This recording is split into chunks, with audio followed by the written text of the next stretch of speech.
আসসালামু আলাইকুম। আজকে আমি বেগুন আলু দিয়ে রুই মাছ রান্না করেছিলাম। সেটা আপনাদের সঙ্গে শেয়ার করব। চলুন তাহলে শুরু করা যাক। এইজন্য প্রথমে আমি মাছটাকে ভালোভাবে ধুয়ে পরিষ্কার করে নিয়েছি। তারপর এখানে দিয়ে দিচ্ছি পরিমাণ মতো লবণ, সামান্য পরিমাণ হলুদের গুঁড়া ও মরিচের গুঁড়া। এবার মাছটাকে ভালোভাবে মাখিয়ে নিব।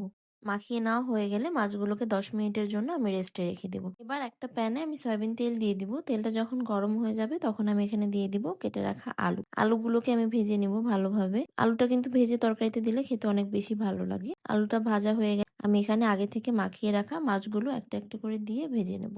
মাছ কিন্তু মেরিনেট করে রেখে তারপর ভাজলে মাছের টেস্টটা বেশি ভালো লাগে। মাছগুলোকে এপিট ওপিট করে ভালোভাবে ভেজে নিয়েছি। যখন মাছগুলো ভাজা হয়ে যাবে তখন সবগুলো মাছ একটা একটা করে আমি উঠিয়ে ফেলবো।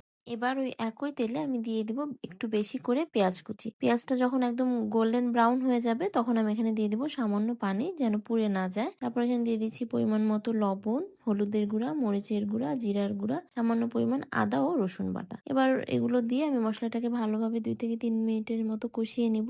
মশলাটা যখন একদম কাঁচা গন্ধটা চলে যাবে তখন আমি এখানে দিয়ে দিব কেটে রাখা বেগুন। বেগুনটা দিয়ে আমি ভালোভাবে মশলার সঙ্গে মাখিয়ে নিয়ে তারপর ঢাকনা দিয়ে ঢেকে আবারও ৩ থেকে ৪ মিনিটের মতো কষিয়ে নিব। ৩ থেকে ৪ মিনিটের মতো কষিয়ে নেওয়া হয়ে গেলে এরপর ঢাকনাটা তুলে আমি এখানে দিয়ে দিব আগে থেকে ভেজে রাখা আলু। আলুটা দিয়ে আমি ভালোভাবে আবার বেগুনের সঙ্গে মিশিয়ে নিব।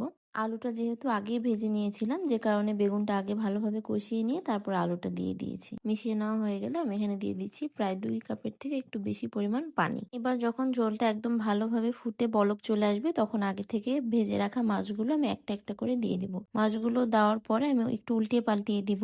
সবগুলো মাছ উল্টিয়ে পাল্টিয়ে দেওয়ার পর আমি একটা ঢাকনা দিয়ে ঢেকে প্রায় ৪ থেকে ৫ মিনিটের মতো একটু রান্না করে নিব। এই তো ৫ থেকে ৬ মিনিট পর আমার রান্নাটা একদম কমপ্লিট হয়ে গিয়েছে। ভিডিওটা কেমন লাগলো অবশ্যই কমেন্ট করে জানাবেন। আর নতুন নতুন ভিডিও পেতে চাইলে আমার পেজটাকে কিন্তু অবশ্যই ফলো দিয়ে পাশেই থাকবেন। ধন্যবাদ।